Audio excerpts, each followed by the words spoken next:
മദ്യപാനം ആരോഗ്യത്തിന് ഹാനികരമാണെന്ന് നമുക്കെല്ലാവർക്കും അറിയാം. അധികം മദ്യം ഉള്ളിൽ ചെന്നാൽ മനുഷ്യർക്ക് ബോധം പോകും, ഹാങ് ഓവർ ഉണ്ടാകും. എന്നാൽ ദിവസം മുഴുവനും മദ്യപിച്ചിട്ടും യാതൊരു കുഴപ്പവുമില്ലാതെ ഓടി നടക്കുന്ന ഒരു ജീവിയുണ്ട്. പറഞ്ഞാൽ നിങ്ങൾ വിശ്വസിക്കുമോ?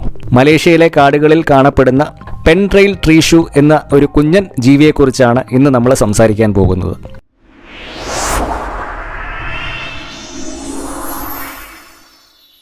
എത്ര മദ്യപിച്ചാലും ഫിറ്റാകാത്ത ജീവി കേവലം ഒരു തമാശയല്ല, ശാസ്ത്രലോകത്തെ തന്നെ അത്ഭുതപ്പെടുത്തിയ ഒരു ജീവിയാണ് ഇത്. വർഷത്തിൽ എല്ലാ ദിവസവും മദ്യം ഉപയോഗിക്കുന്ന ഈ ജീവി മലേഷ്യയിലാണ് കാണപ്പെടുന്നത്. ചെറിയ എലികളുടെ രൂപമുള്ള ഈ ജീവികൾ മലേഷ്യയിലെ കാടുകളിൽ വളരുന്ന ബെൻഡ്രാം പാം എന്ന മരമാണ് ഇവരുടെ താവളം. ഈ മരത്തിലെ പൂങ്കുലകളിൽ ധാരാളം തേനുണ്ട്. ഈ തേൻ സ്വാഭാവികമായി പുളിച്ച് ആൽക്കഹോളായിട്ട് മാറും. ഇതിൽ ഏകദേശം 3.8% ആൽക്കഹോൾ അടങ്ങിയിട്ടുണ്ട്. അതായത് നമ്മൾ കുടിക്കുന്ന സാധാരണ ബിയറിലെ അത്രയും ലഹരി ഇതിലുണ്ട് എന്നർത്ഥം. ഈ ജീവികളുടെ പ്രധാന ആഹാരം തന്നെ ഈ തേനാണ്.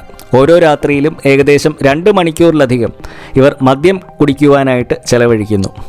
അവരുടെ ശരീരഭാരവുമായിട്ട് താരതമ്യം ചെയ്താൽ ഒരു മനുഷ്യൻ ദിവസം 10 മുതൽ 12 ഗ്ലാസ് വരെ വൈൻ കുടിക്കുന്നതിന് തുല്യമാണ്. പല രാജ്യങ്ങളിലും അനുവദിച്ചിട്ടുള്ള മദ്യ ഉപയോഗ തോതിനെ കടത്തിവെട്ടുന്ന നിലയിലാണ് പെൻട്രെയിൽ ട്രീഷുവിൻ്റെ മദ്യപാനം. എന്നാൽ വലിയ തോതിൽ മദ്യാംശം അകത്തു ചെന്നാലും ഈ ജീവികൾ ലഹരിക്ക് അടിമപ്പെടാറില്ല. എന്തുകൊണ്ടാണ് ഈ ജീവികൾക്ക് ലഹരി ഏൽക്കാത്തത് എന്ന് ശാസ്ത്രജ്ഞന്മാർ പഠനം നടത്തി. മദ്യം ശരീരത്തെ ബാധിക്കാത്ത വിധം പ്രതിരോധ സംവിധാനം പെൻട്രെയിൽ ട്രീഷു ജീവികൾക്ക് ഉണ്ടാകുമെന്ന് ഗവേഷകർ പറയുന്നു. ഇവരുടെ കരൾ അത്രത്തോളം കാര്യക്ഷമമാണ്. അതുകൊണ്ട് തന്നെ എത്ര കുടിച്ചാലും ഇവരുടെ രക്തത്തിൽ ആൽക്കഹോളിൻ്റെ അളവ് അപകടകരമായ രീതിയിൽ ഉയരില്ല. മനുഷ്യരെ പോലെ ഇവർക്ക് പിറ്റേ ദിവസം തലവേദനയോ മറ്റ് ശാരീരിക ബുദ്ധിമുട്ടുകളോ ഉണ്ടാകാറില്ല. ഈ രഹസ്യം കണ്ടെത്തിയാൽ അമിത മദ്യാസക്തിയുടെ ചികിത്സയിൽ പ്രയോജനപ്പെട്ടേക്കും. മദ്യം ഉപയോഗിക്കുന്നതിൽ മറ്റ് ജീവികളുമുണ്ട്. ചിമ്പൻസികൾ ഉദാഹരണം. ആഫ്രിക്കയിലെ റാഫിയ എന്ന ഇനം പനകളിൽ നിന്നും കള്ള് ചെത്താറുണ്ട്. പനകളിൽ സ്ഥാപിച്ച കള്ളുകുടങ്ങളിൽ നിന്നും ഇലമടക്കി കോരിയെടുത്ത് ചിമ്പൻസികൾ കള്ളുകുടിച്ച അനേകം സംഭവങ്ങൾ റിപ്പോർട്ട് ചെയ്തിട്ടുണ്ട്. ആഫ്രിക്കൻ ആനകളും മത്തുപിടിപ്പിക്കുന്ന രീതിയിൽ മദ്യാംശമുള്ള പഴങ്ങൾ കഴിക്കാറുണ്ട്. പലയിനം പക്ഷികളും വവ്വാലുകളുമൊക്കെ മദ്യാംശമുള്ള തേൻ കുടിക്കുമെങ്കിലും ഇതൊക്കെ വല്ലപ്പോഴുമുള്ള ഒക്കേഷണൽ ഡ്രിങ്കിങ് ആണ്. ഇന്ത്യയിലെ മഹുവ പുഷ്പങ്ങൾക്കും ലഹരിയുണ്ട്.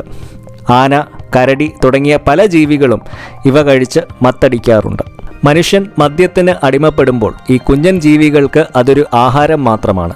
പ്രകൃതിയിലെ ഓരോ ജീവിയും എത്ര അത്ഭുതകരമായാണ് സൃഷ്ടിക്കപ്പെട്ടിരിക്കുന്നത് എന്നതിന് ഉദാഹരണമാണ് ഈ ട്രീഷു.